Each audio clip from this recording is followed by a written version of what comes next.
We're going to get started with the presentation on Pennsylvania's Dyslexia Screening and Early Literacy Intervention and Project, Bringing Reading Science to Practice. And our presenters today are Dr. Pam Kastner, who is an educational consultant with the Pennsylvania Training and Technical Assistance Network here in Harrisburg, where she serves as the state lead for literacy. Dr. Kastner also serves on the statewide MTSS Response to Instruction and Intervention team. Dr. Kastner has worked extensively in the area of literacy, effective instruction, formative assessment, and professional learning communities throughout the state. Dr. Kastner is a certified language essentials for teachers of reading and spelling letters trainer and the certified reading specialist.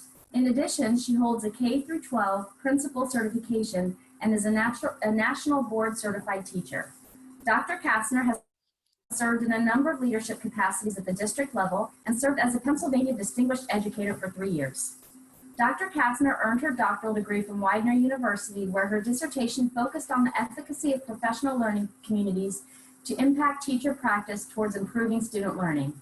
Pam's mission is to build collaborative partnerships that develop Pennsylvania's educators' knowledge and skills, leading to increases in student achievement. Then we have Dr. Monica McHale, who is an adjunct associate professor in Temple University's College of Education, teaching courses in developmental and school psychology and an independent consultant. She is a former superintendent of schools and served as the director of program accreditation for the International Dyslexia Association. She serves as coordinator of the Dyslexia Expansion Project. Then we've got Daphne Juliana. I'm sorry, I think I said that wrong the first time, but it's Juliana. Inspired by the struggles with her 3 dyslexic children and 25 years of political experience, Daphne has been able to channel her passions into becoming a strong advocate for dyslexia education in Pennsylvania. In 2014, she worked with other advocates to pass Act 69 of 2014, which established the first pilot program for early literacy screening in Pennsylvania. In the summer of 2017, Juliana worked with a fellow parent advocate and was successful in having the Pennsylvania Department of Transportation provide an audio version of the Pennsylvania Driver's Manual online. In June 2018, Juliana again worked with others and was successful in gaining a 2-year extension to the original pilot program. In the fall of 2017, Juliana founded the Dyslexia and Literacy Network, a nonprofit advocacy group working to raise awareness of dyslexia. Daphne Juliana is married to former state senator Joe Juliana, who is the managing principal at J&M Juliana and Associates, a Pennsylvania-based lobbying and public affairs firm. She has 3 children, Nicholas, Samuel, and Lauren. Thanks very much, ladies. Over to you. Okay, good afternoon, everyone, and thank you for joining us. As Jenny shared, I am currently working as a consultant helping to coordinate the pilot, and which we have to stop calling it a pilot. This is now a program because it's been around for quite a while, as you will see. So what I'm going to be doing today is just giving you a little bit of the background that why did we get to the point of having a pilot program and now an expanded program in Pennsylvania. And if you've joined this conference, I'm assuming that you've heard quite a lot already about the science of reading. And you probably are already a big fan of science or evidence-based reading instruction. Well, we started this work quite a number of years ago, and our purpose really was to get science-based reading instruction into the classrooms in Pennsylvania. And the reason for that, and as I've shared, this PowerPoint and this information that I am presenting has a long history. This is the information that we used early on to speak to our legislators and other parents and other educators and interested parties to show them that we have a need for this kind of program or pilot. And as the years have gone by, I have updated this information so you have more current information. But we have a reading crisis in this country, and I'm sure you've already heard that in some of the other sessions that you have been attending through this conference. So our most recent NAEP, the National Assessment of Educational Progress, shows that 68% of our 4th graders and 72% of our 8th graders are reading below proficient. So if that's not evidence of a crisis, I'm not sure what is, right? We had some news recently that those scores have very much plateaued.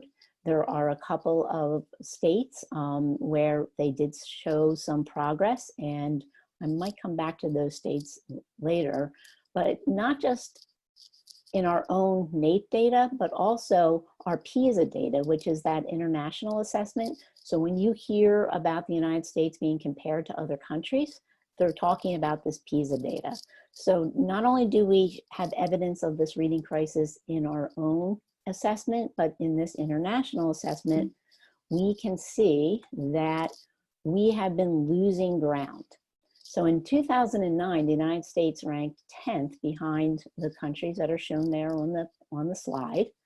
And then in 2012, we dropped down to 20th.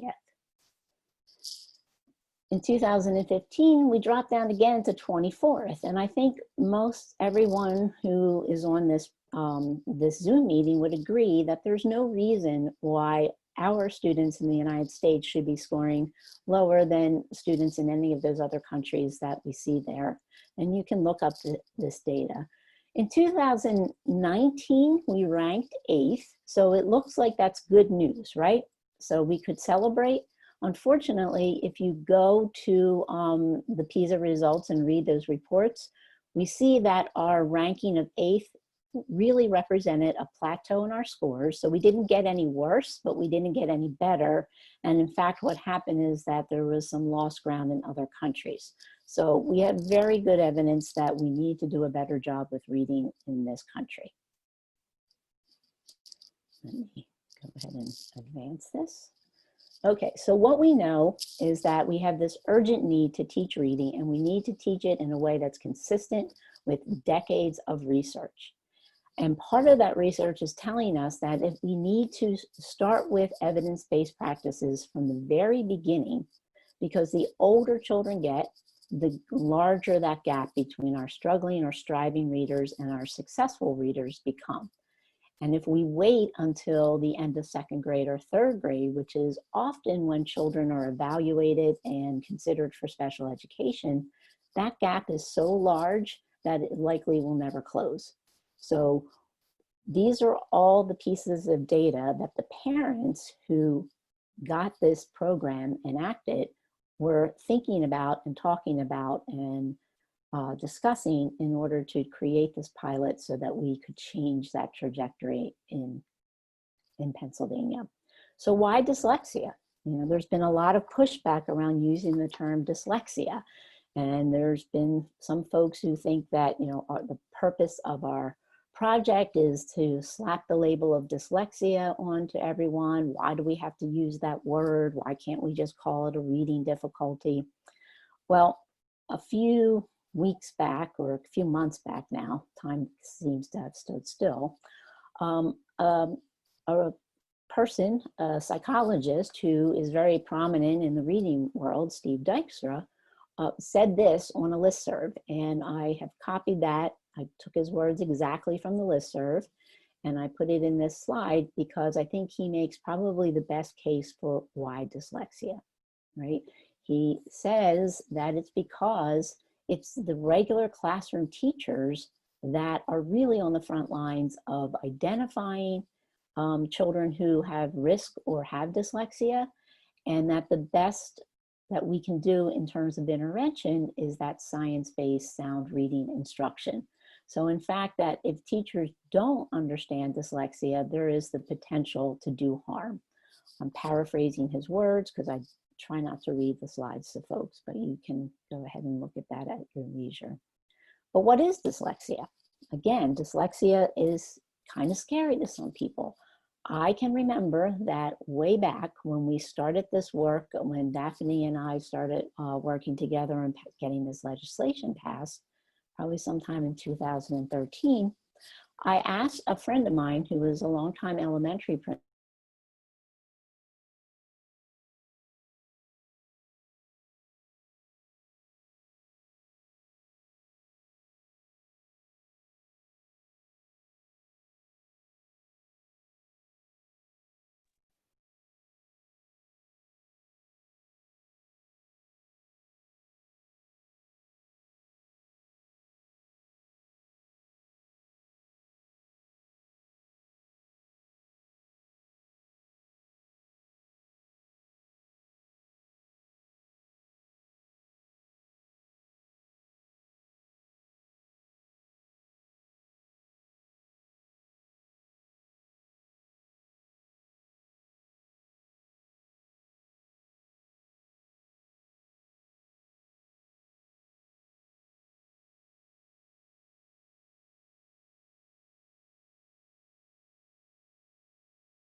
Pam, can you hear me?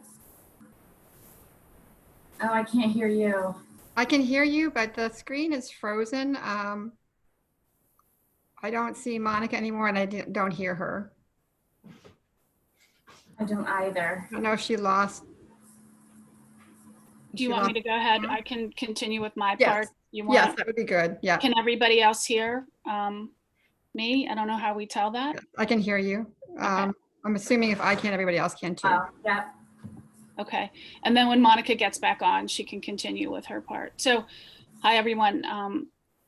I'm Daphne Juliana, one of the parents that helped get this legislation passed. And I just want to say it's so exciting to see that there are 200 participants plus on this meeting and being a part of this symposium talking about this pilot. You know, it wasn't too long ago we could hardly get 2 people to listen to what we have to say. And so it's just so exciting and incredibly humbling for me. A little bit of background, you heard a little bit before, but I'm dyslexic and I have 3 dyslexic children. I wasn't diagnosed until I was in high school. And of course that was the early 80s, late 70s. And so they couldn't offer me much help. I was definitely the kid that everybody hears about, called lazy, never did my work, you know, and my mother was an elementary school teacher with Master's Plus. So she didn't even know or was aware of what was happening or how to help me or what was actually going on. But fast forward, I did go on to college and finished, and I kind of put that aside, my whole diagnosis, and then went on to work in politics for about 20, 25 years in Harrisburg. It all started to come back again to me when I had my 3 children and they started going to school. My oldest son was my first child. He was reading, at least what he appeared to be reading to me. And what we find out later is he had actually memorized all the words. He has an incredible memory and he was able to memorize everything.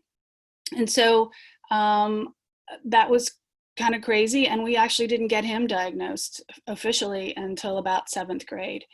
But my next son, Samuel, who was about 18 months younger than my oldest Nick, he was what I call classic dyslexic, and I say classic as in my terms, not the scientific probably terms for it. And that is, he was early on could not put letters and sounds together. Had I known then what I know now, when we went to daycare one day and they said, you know, we think he's colorblind because we're doing the flashcards with the colors and he can't pull the names out quick enough. Well, if they would have dropped all the crayons on the floor, he could have told him which one was yellow or green, but he couldn't quickly go through it. Again, something I didn't know at the time what it was, but was an early sign. And so for my younger son, Sam, we always knew the path was going to be very different for him. And then my daughter, who has dyslexia, but much milder. And I got to her earlier and I got tutoring for her earlier. So it has made all the difference in her education. My boys went on to a boarding school that is specially designed to help kids. And that was very difficult. And we missed out a lot on their lives. But it was the best place for them. But our daughter is now home with us. And so it's, again, made a big difference. So again, as I'm going through this with our kids, my kids are on their way getting taken care of. I end up meeting up with some people like Monica and Diane Riot and some other folks from the Pennsylvania branch of the International Dyslexia Association and Decoding Dyslexia of Pennsylvania. We started meeting on a regular basis and talking about things like pilots and definitions of dyslexia. And while Monica was talking about dyslexia, and I know she's going to get back to that, I want to say one thing.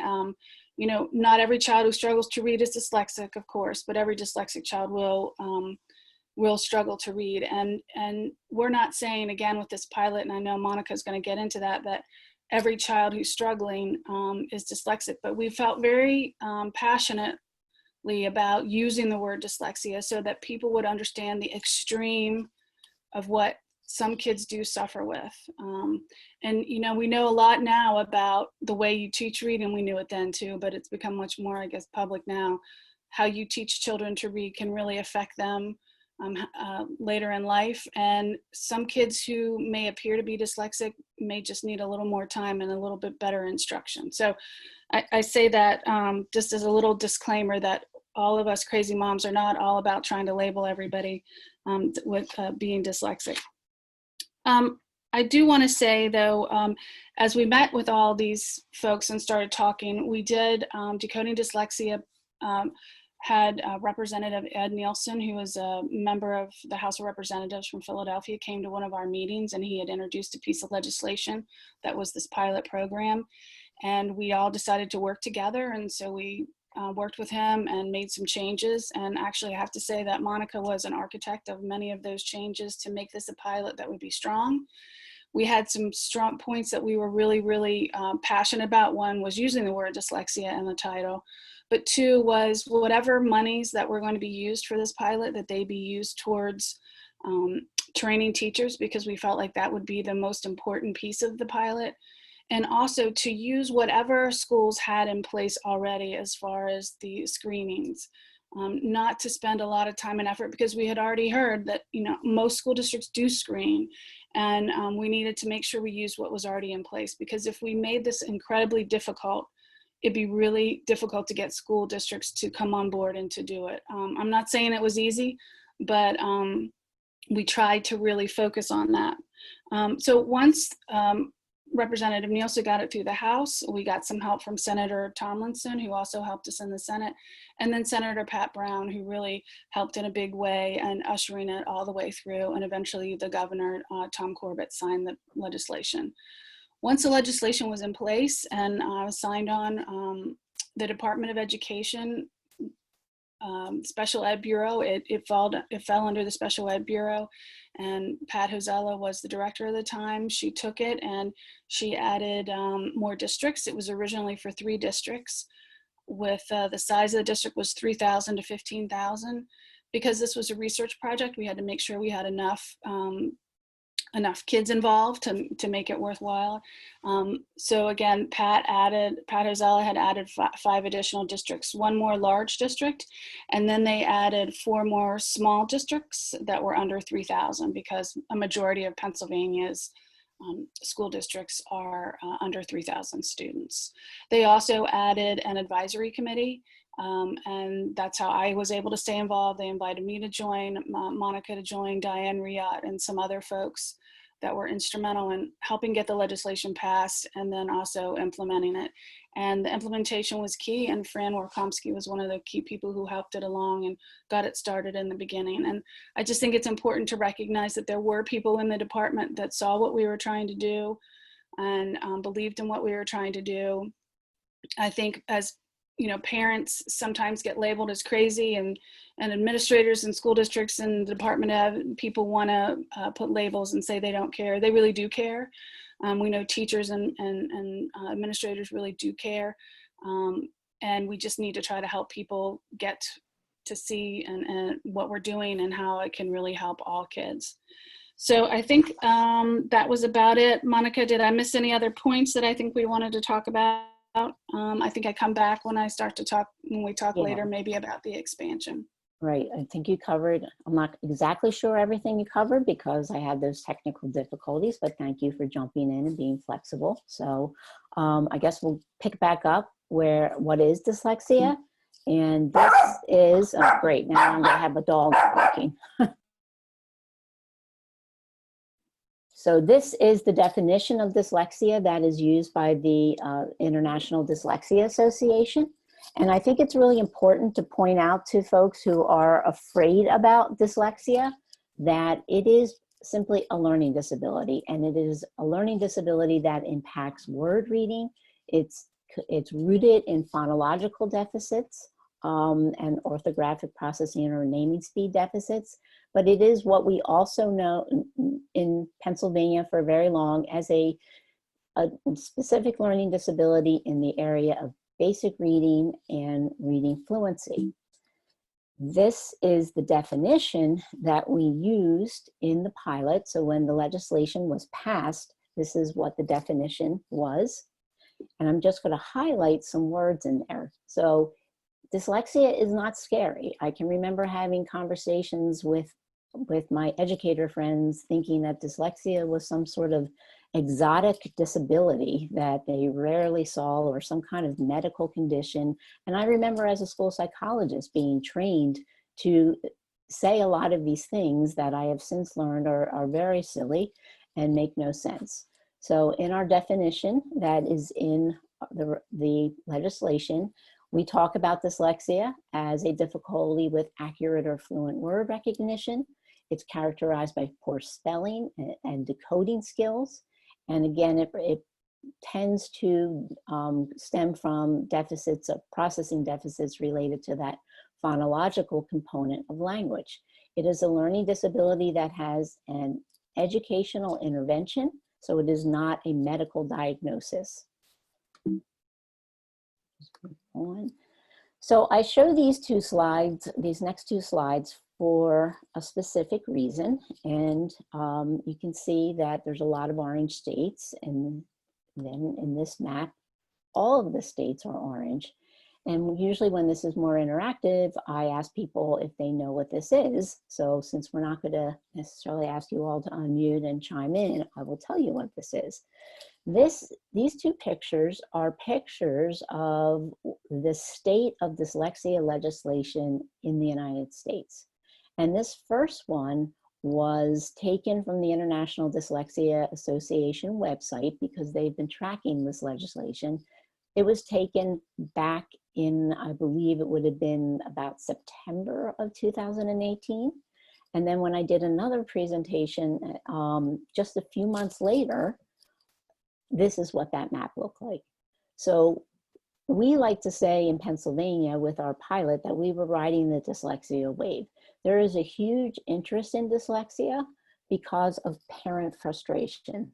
And I like to give credit where credit is due. And I know that Daphne already mentioned Decoding Dyslexia. But that organization was formed by a group of parents, and they were just parents. They were on a train together, coming back from a meeting in New York City, and were having a conversation about the difficulty that they were having getting their children what they needed to be successful and to learn how to read. So in 2011, those parents had a conversation. Now there are Decoding Dyslexia groups in all 50 states. There's 4 in different Canadian provinces, and they advocate for change.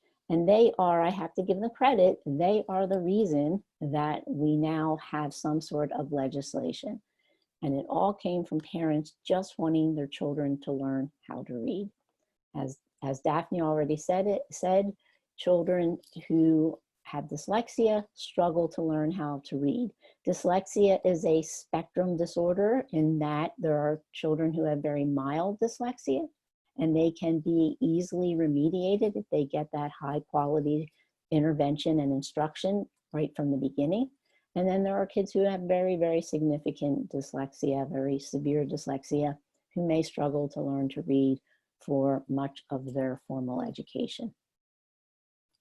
I think it's also important to say, and we were well underway with this work around this pilot when this announcement came, but the parents who are involved in Decoding Dyslexia, Daphne and Diane that Daphne mentioned, and myself, when we were talking to educators, we got a lot of pushback around using that word. And unfortunately, I continue to hear from parents across Pennsylvania who are told by their school districts that we don't use the word dyslexia in public schools, that it is not an educational label or diagnosis. Well, a lot of parents were hearing that across the country, and that is why back on October 23rd in 2015, the United States Department of Education, Office of Special Education and Rehabilitative Services, or OSERS, put out a guidance letter. And some of the key points of that guidance letter essentially are saying that school districts should be using the word dyslexia as well as the words dyscalculia and dysgraphia when they describe and when they are indeed what it is that the child is struggling with. We have come a long way since IDEA was first enacted and when it was last reauthorized. The word dyslexia has always been in IDEA as an example of a specific learning disability. And now we know much more about exactly what are the characteristics of dyslexia and dysgraphia and dyscalculia. And OSERS is telling school districts that indeed you should be using those words because they describe what is going on with a child and they also help to inform intervention.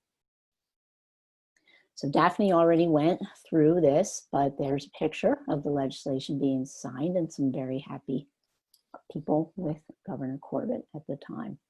So our original pilot, as Daphne also said, the legislation called for 3, it was expanded to 8. We did have school districts from across the Commonwealth. And in all honesty, we had to really knock on doors and beg people to be involved in the first round of this pilot.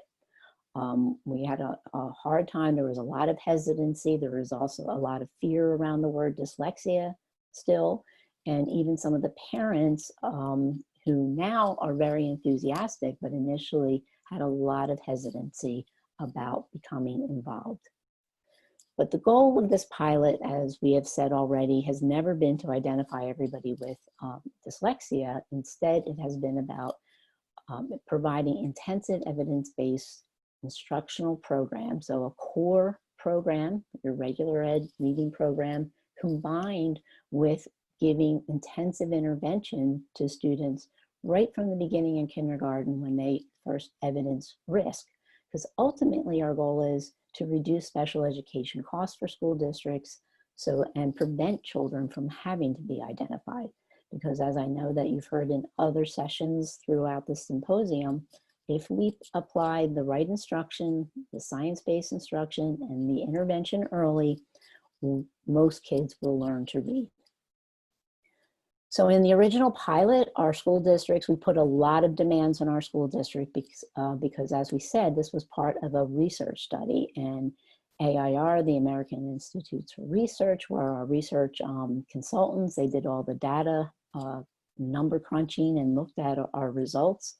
So school districts had to screen their students 3 times a year. They also had to give diagnostic assessments. Those were the CTOP and the Peabody Picture Vocabulary Test. The screening was DIBELS.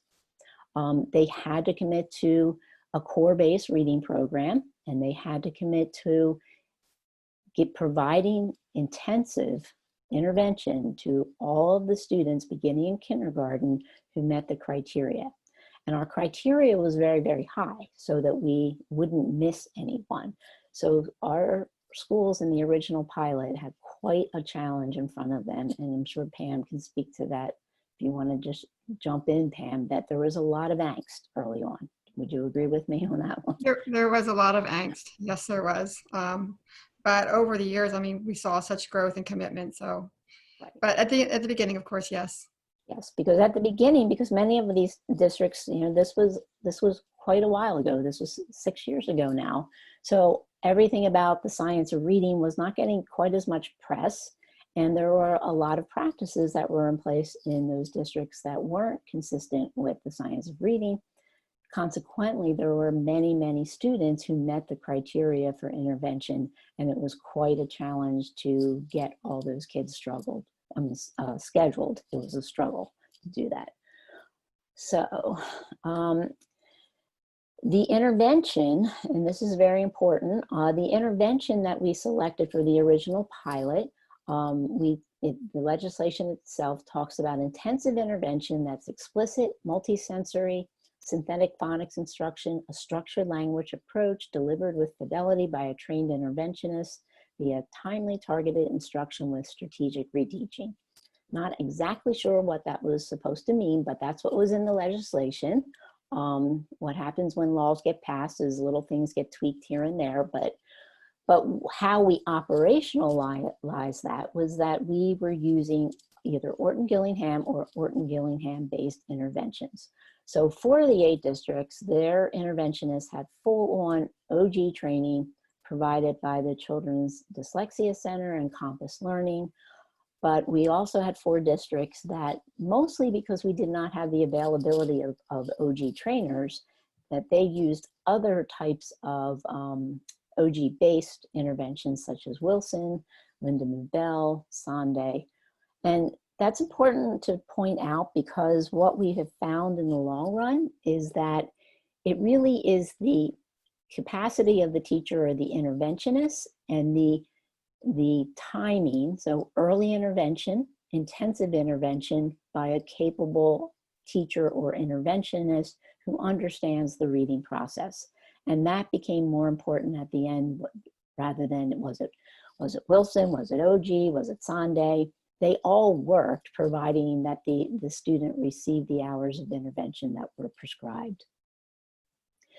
And why is it that we focus on this science-based reading instruction? What was the reason for this? Because speech, as you probably have heard through this symposium, speech comes naturally. Our brain is hardwired for children to learn how to speak. Most children will learn how to speak fluent language, English or whatever is their first language, without direct instruction. But reading needs to be explicitly taught. So essentially what we're doing when we talk about science-based reading is we are taking a brain that comes evolutionarily predisposed for speaking and hearing language, and we are turning that brain into a reading brain, which means that through science-based instruction, through instructional techniques and strategies that have been well documented over several decades now, we turn that speech, that language brain into a reading brain by connecting the visual centers and the different language centers so that children develop what we call the reading network.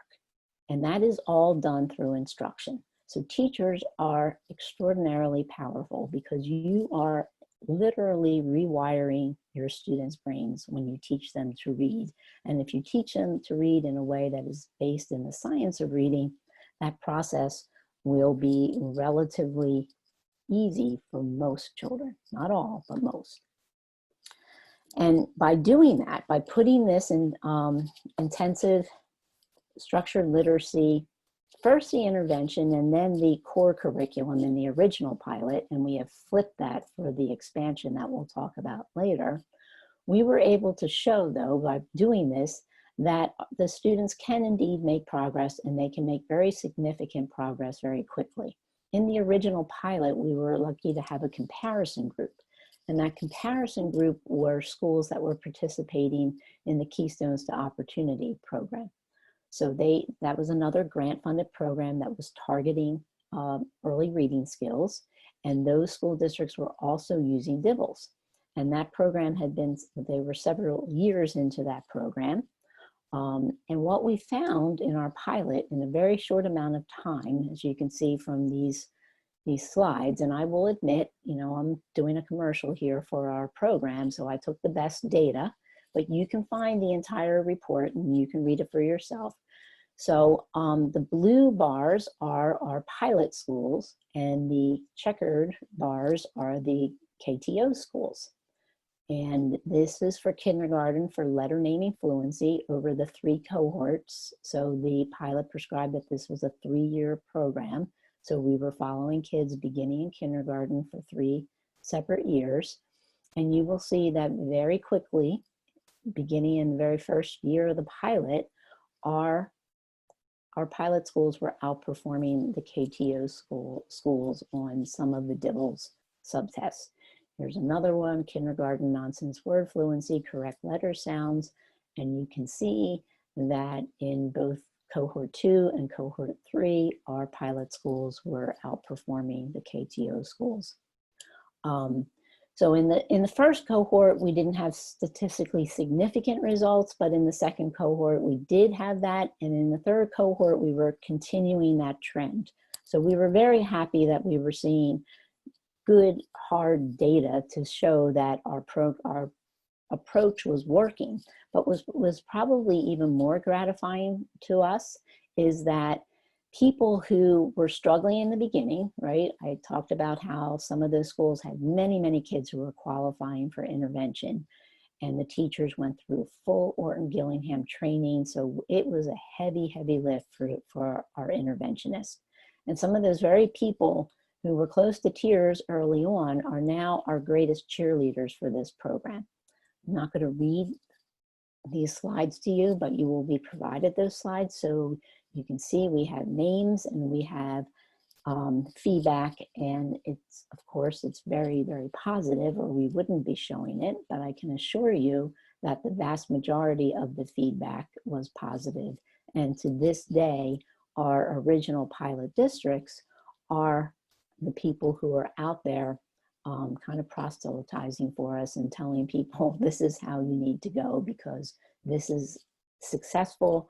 The parents are happy, the students are happy, the reading specialists are happy, the teachers are happy because children are making progress. Let's try to go through there. Here's another parent from Penn Argyle. And here's an administrator. We did find that some of our interventionists, especially folks who had been reading specialists for many years, after they had this training, they had some guilt because they felt like they learned so much that they didn't know, and they were concerned about students that they may have failed previously. But our motto has been, when we know better, we do better. And that is what this is all about. And it truly has been a pilot, and we keep learning and tweaking. And we're going to talk about the expansion in just a moment. But first, I'm going to let Daphne talk about the extension legislation. So we quickly realized after getting into sort of the second year of the pilot that we were going to need more time to really show more results and to get more training and to continue on with the path that we had been so successful with. So we went back to the legislature, Diane Riat and myself, and Monica was a part of that, and some other folks, and went back and said, listen, we need 2 more years. And the department was supportive of it, and they came on board, and we got 2 more years out of it. And so it was to, again, continue. We had to do a little tweaking of the language because the original pilot only language had 3, and we were now at 8 districts. And so we had to change the language around a little bit, but so that the next 8, so that the 8 school districts could continue for 2 more years if they chose to. And again, it passed in 2018. And so, Monica, I'll give it back to you. Okay, so we have 5 of the original 8 school districts are continuing with the data collection, and in 4 of those 5, some of the professionals, the administrators and interventionists from those districts have assisted us with the pilot expansion. The pilot expansion is a BSE initiative, the Bureau of Special Ed, and it's based on the fact that we had such great outcomes from the original pilot and such enthusiasm. And as people would hear about the pilot in Pennsylvania and in other states, they would reach out to the department and say, oh, our school district wants to be involved now.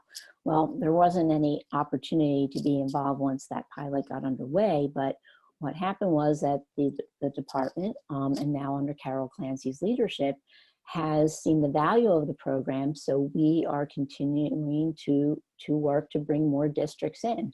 And now we have over 30 districts, additional new districts that are part of an expansion project with very similar goals. So we're identifying students early with reading difficulties. We're providing evidence-based core instruction and then intervention. And our goal, of course, is to continue to reduce the need for special education and most importantly, to develop very effective and efficient readers. So just like in the original pilot, activities that districts were told from the start that they would need to be involved in would be screening their students 3 times a year, diagnostic assessments to identify risk. In this expansion project, there was an RFP that was put out because we recognize, the department recognizes that there are many science-aligned intervention programs that are out there. So different programs had the opportunity to submit an RFP to provide the training to for the intervention piece of this pilot program, or this program. I have to stop saying pilot. And in this case, it was the Apple group that was selected.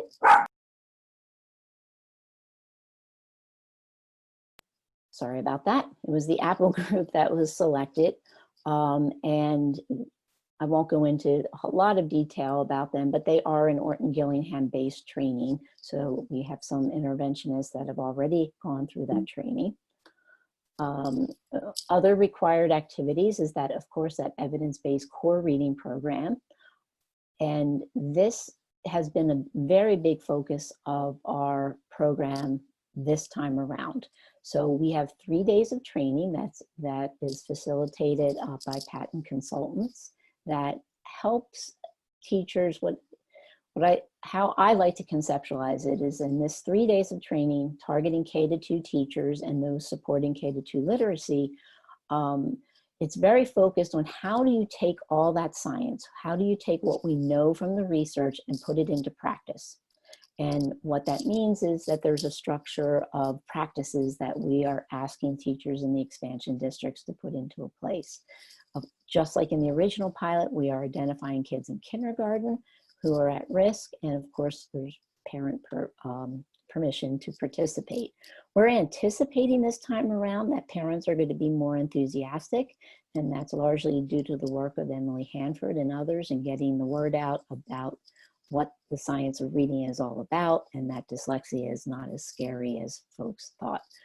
But again, we're not saying that these kids have dyslexia. We're just saying that they have risk factors, and that if we get them this good core instruction and intervention early, that we are going to help to mitigate the impact of that. So there is a 40-minute daily lesson plan, and we're still, it's a pilot, we're tweaking as we go along. We kind of were stopped pretty abruptly because of the pandemic and schools closing. But the idea of this lesson is to ensure that the practices that we know will promote developing sound reading skills are put into place, and that they happen every single day for all kids. Unlike in the original pilot, we made sure that we put an explicit focus on oral language and vocabulary development. Not that we didn't think that was important in the beginning, because as Daphne said, we were talking about dyslexia. We felt it was important to use that word.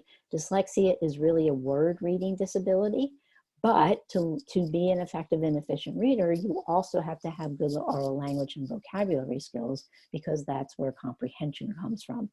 So we added that as an explicit focus for this expansion project. The districts that are participating in the expansion are submitting data, and there will be an evaluation component, which is constantly being tweaked because of the situation that we find ourselves in right now. But we have 3 tiers of districts, and even when this, the application to be a part of this expansion was put out, we were targeting, and we had budgeted for 15 districts. But Carol Clancy was very committed to this program, and she wanted to ensure that as many districts as possible could participate. So we tweaked the budget, and we created 3 tiers of participation. So tier 1 districts are larger districts. They have multiple school buildings, and the focus of the research and the data collection will be on student outcomes, with some of the schools implementing in at one point and then other schools coming on later on, so that we would have a comparison group. These are the tier 2 districts. Tier 2 districts, our focus is more on the implementation and the barriers to implementation. And what we're asking is, how long does it take the school to get all of their K-2 teachers trained? How will schools deal with the challenge of scheduling intervention and ensuring that children are getting that intensive intervention as early as possible? And then tier 3 districts are districts where we kind of ran out of the funds, but there was such enthusiasm that these are districts that were able to send their teachers to the K-2 classroom training component. There is no funding for them. They're not getting any stipend. We're not collecting data, but I think it's important to really give some shout outs to these districts, because again, they're not getting a stipend, but they are so eager to ensure that their students are getting the best possible reading instruction that they have jumped in as well. Our program is being supported, and we will do awareness and parent training through the Dyslexia Literacy Network, which is Daphne's organization, and the International Dyslexia Association of Pennsylvania and Delaware. And then in-school support, we have our patent consultants, and Pam's going to talk a little bit more about this, but our patent consultants are working very closely with the schools in the expansion to support them in implementing that 40-minute pilot or 40-minute lesson, and to help coach the teachers and model for them. In these schools, we will have some fidelity checks to make sure that teachers are comfortable doing what they need to be doing to ensure that their students are getting the best possible reading instruction. And the focus of intervention initially in this expansion will be on the kindergarten students. Monica, there's a couple of questions that have come up. Do you want me to Okay. go into? Yes. Okay. What program were these schools implementing for this pilot program? Okay, now my dog is barking. Sorry about that. Okay, that's a very good question. And when you say what program, are you talking about core, the core curriculum, or intervention? But I can speak to both of them because they're both things. We selected an intervention through an RFP process, as I mentioned, and it's the Apple Group out of Arkansas, and that's for the intervention component. Tier 1 districts, which were going to be part of that research design, they need to use that program because we need that level of consistency to be able to speak to, you know, what kinds of outcomes we may have had. As far as the core instruction, we are not specifying a specific curriculum or program because we recognize that there are many options out there that are aligned with science-based practice. So schools were allowed to pick their own core curriculum, but they had to make sure that they were addressing different components. So phonemic awareness and phonological development was a piece of it. Like we talked about, oral language and vocabulary, explicit instruction in decoding and encoding. So there were components that have to be in place, but there is flexibility in choosing which programs or resources will be used. So hopefully that answers that question. Thank you. And then there's another question about, well, let me ask you this one because it's related. Can you give a few examples or names of the core programs that the districts chose?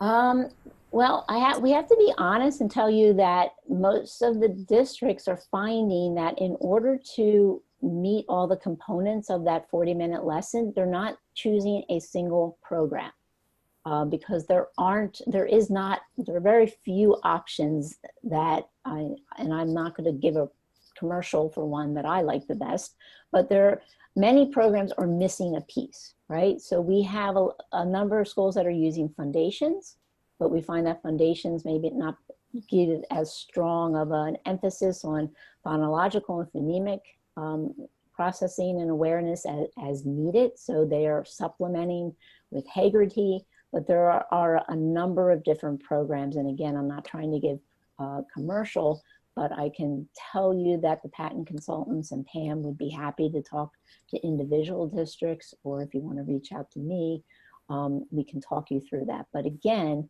part of the issue is that a lot of the programs that are sold to school districts as, you know, the be all and the end all are lacking in certain areas. And that is why we're focusing on the format and the components of that lesson and not a specific curriculum. Okay, thank you. And then there's one more question. Are there any higher education programs in Pennsylvania that are doing anything to specifically support this in their teaching programs? Well, as was mentioned in the beginning when you went through my bio, I was previously working for the International Dyslexia Association with their accreditation initiative. And Pennsylvania has the distinction of having the most IDA accredited teacher prep programs in the country. So we are the state that has the most. We have the highest concentration. So we have a number of universities that are aligning their practices with science-based reading, instruction, and intervention. You can go on the IDA website, but, and Pam and Daphne, you can help me because I'll forget. Temple's undergrad elementary ed program is IDA accredited. St. Joe's, Arcadia, Drexel, Temple, Clarion University. Robert Morris University. King's College King's correct is doing some stuff.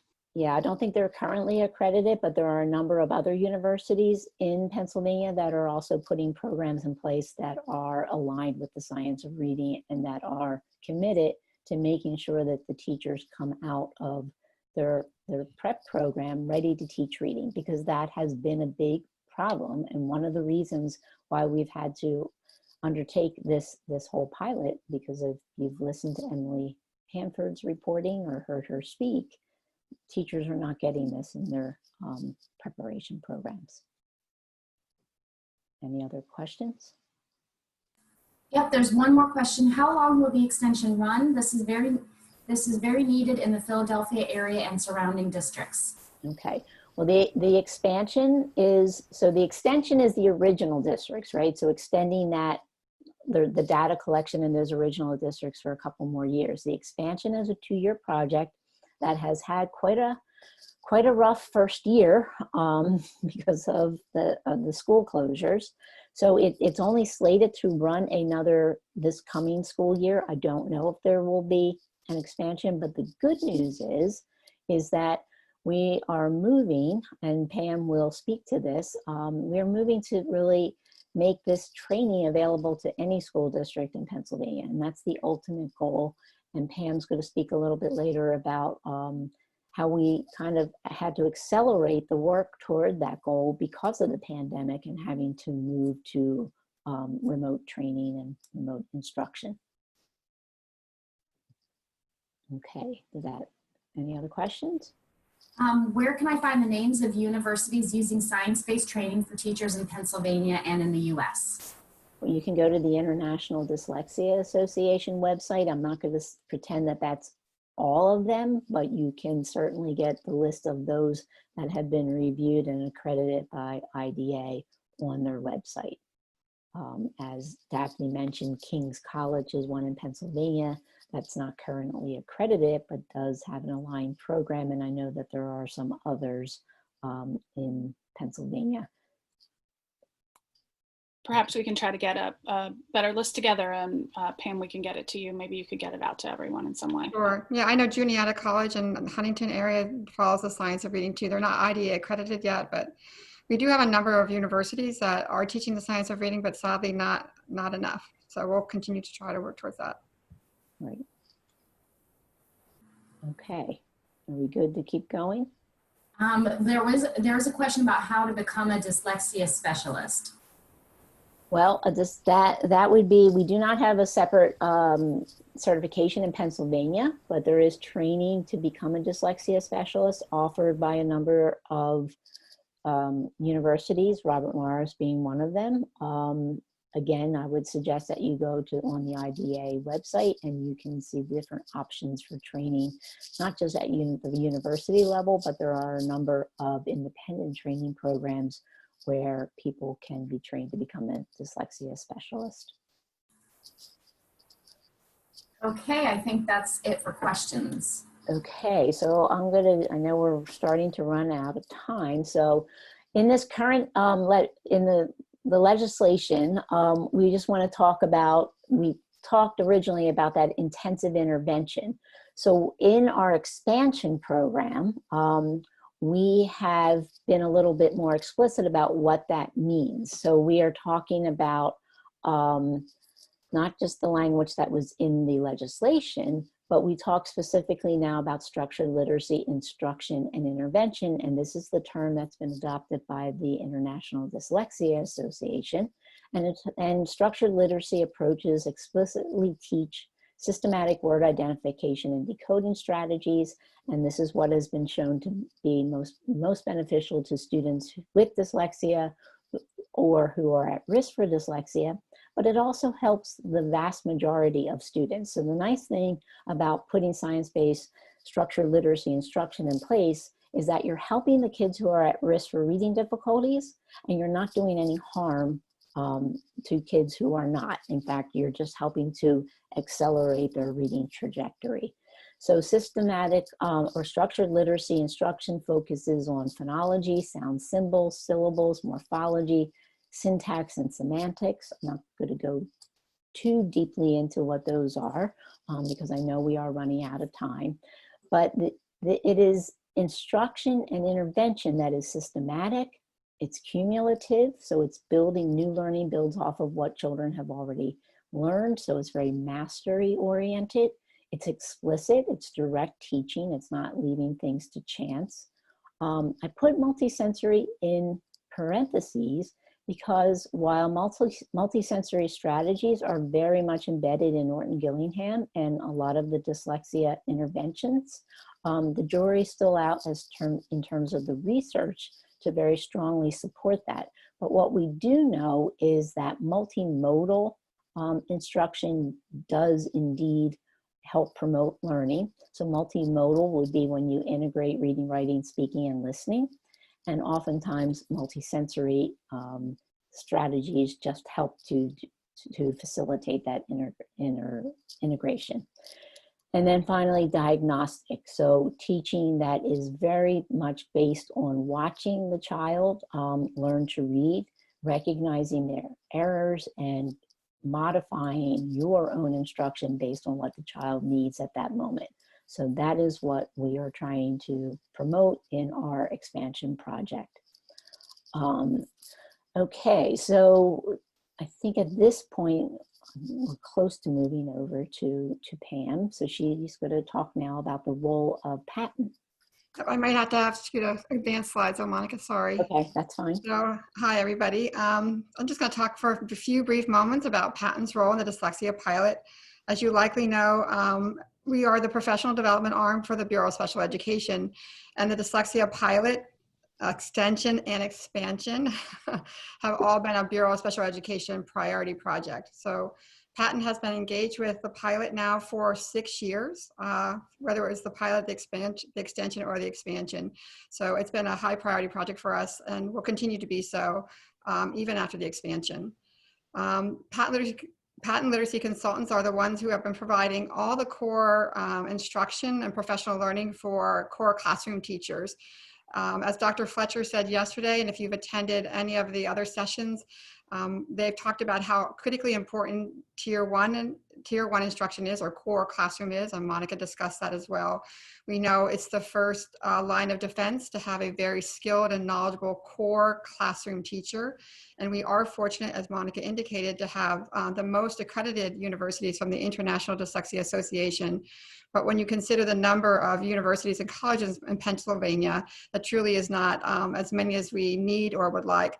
So many teachers in our pilot, as Monica mentioned before, when they learn about the science of reading or the science of literacy, they do go through, I think, the 7 stages of grief because they are concerned that they did not learn this knowledge in higher ed or in their certification. So at Patent, we are firmly embedded in the science of reading and have always been. All patent literacy consultants are language essentials of teachers of reading and spelling, or letters trainers. So we have the main responsibility for the professional learning of the core classroom teachers and providing in-classroom supports, modeling and supporting. And we're deeply embedded in the schools in the initial pilot for 3 years and spent thousands, it was over 6,000 hours of professional support in the schools in the dyslexia pilot original. So that is our main responsibility. It's a core classroom teacher. So if you can just go to one more slide down. Thanks, Monica. That's kind of a summary of what I said. The first year in the pilot itself, we did provide professional learning and language essentials for teachers of reading and spelling, letters for all the core classroom teachers. But in the following years, we created our own learning modules around the big 5 of reading: phonemic awareness, phonics, fluency, vocabulary, and comprehension, as well as support teachers in implementing that 30-minute lesson in the original pilot and now the 40 in the expansion. What we've done because of the COVID outbreak, we were not able to continue the professional learning that we had planned face-to-face. So it was always anticipated that we would move to multiple platforms to support the professional learning, the science of reading at Patton, but we certainly had a ramp up because of COVID-19 and the coronavirus. So now, as Monica said, we did 3 full days of training with all the dyslexia expansion K-2 teachers and reading specialists. Every bit of that professional learning has been transitioned into a virtual platform, the Schoology platform. So now there's 18 hours of coursework. Currently, those modules are open only to the dyslexia pilot expansion teams and educators, but they are going to be offered to the state. So we'll just go down one more. Thank you. This is if you were going onto the Schoology course, and if you were one of those member school districts in the dyslexia pilot expansion, this is pretty much what you would see. And again, the focus has been on the big 5 of reading, of course, oral language. We have also embedded trainings around decodable text and sound walls. So there's a lot of application and a lot of knowledge building around the science of reading. We've had over 300 educators already engaged in these courses and have received very positive feedback. I think teachers are becoming very familiar with learning online on an online platform. So we're excited to also be able to offer this to the field. I think there's might be one more, maybe. Yes. If you'd like to know more about the dyslexia screening and early literacy intervention pilot program, Patton on their main webpage under multi-tiered systems of support, if you just go under the drop-down box, you'll see a drop-down box for information about the dyslexia screening and early literacy intervention pilot program. So there's a lot of information there to support the history of the pilot, and the legislation is there as well. So this is the place you would go for information. I think is there one more? Not sure. Let's check and see, or maybe where they are done there. No, that's we're done. So if anyone has any questions about Patton or our state system of support for supporting dyslexia, we're glad to answer that, or we can just take any questions at all. Yeah, there's a question from Jan. I am a teacher in a tier 3 school, but until now was unaware of the training. How can I enroll?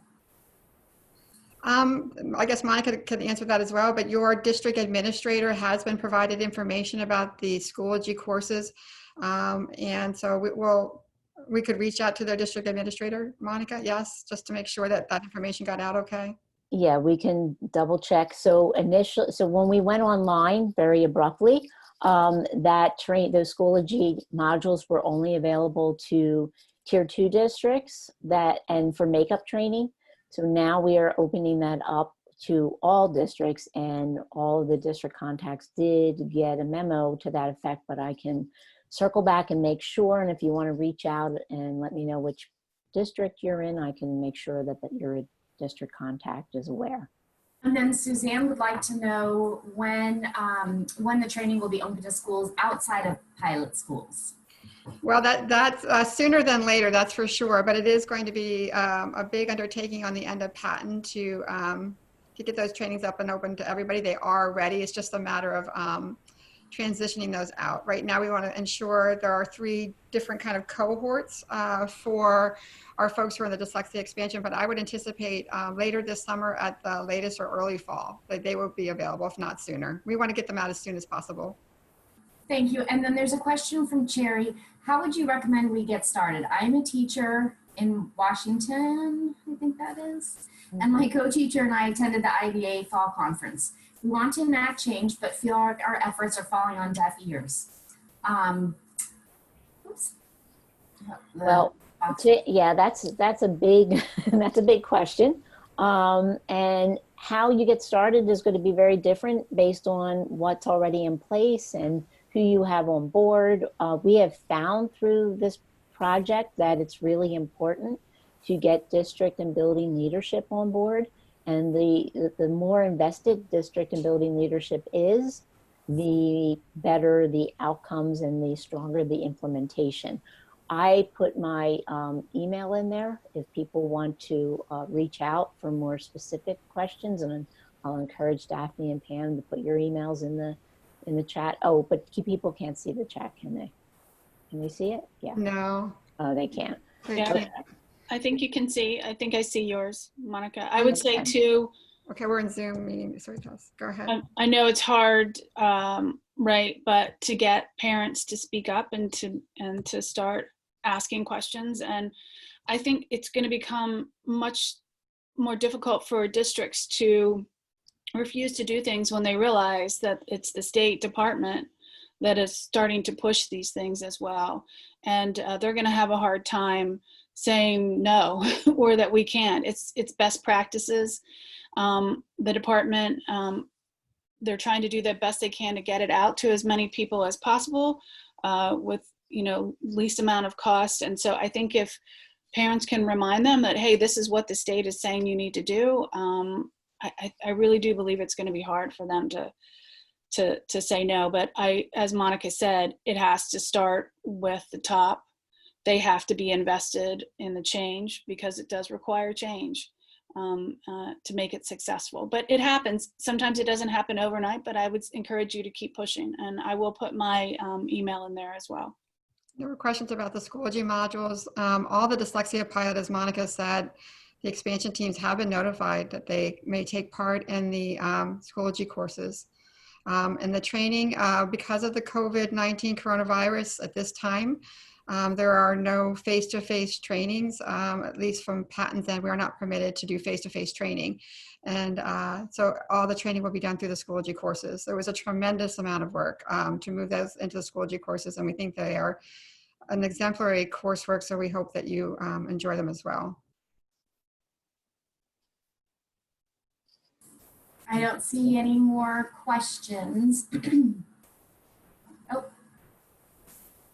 Oh, there's a thank you. There's you're getting lots of good feedback.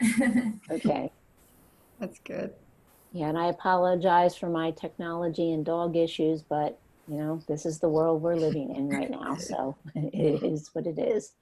Yeah, I see that there's some concern about some tier 1 folks who are in the second building. Rest assured, your district contacts have been contacted. They know about the availability of the Schoology training, and we will be making sure that we get those year 2 buildings on board as quickly as possible in light of the circumstances that we're in. So we're working to do that.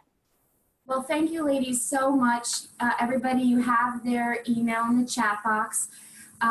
This video was recorded, or this presentation was recorded, so it will be available in the near future. So check back with Pat and YouTube, Pat